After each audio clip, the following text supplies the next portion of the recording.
góðan byrjunarleik hjá okkur, þá bara svona dettur svolítið botninn úr og svo upp á stundunum í seinni hálfleik eða eitthvað? Já, við áttum góðan fyrri hálfleik og síðan fyrstu 5 mínútur í seinni hálfleik lendum undir 6-1 og það eiginlega fór með leikinn og við náðum aldrei að brúa það og einhvern veginn fór hausinn og sjálfstraustið niður hjá okkur, bæði varnar og sóknarlega og þá tapar fyrir jafn góða lið eins og Valur. Já, Hafdís náttúrulega fór mjög illa með ykkur hérna í markinu strax í byrjun og þeir eru svona svolítið hræddir við hana.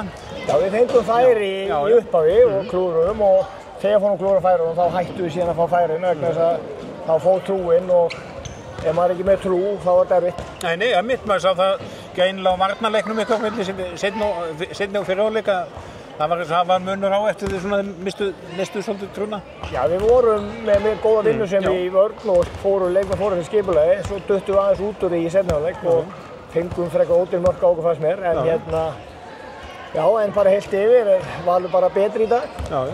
Og það er náttúrulega bara mánudaginn, það er minnst einn slagur enn eftir.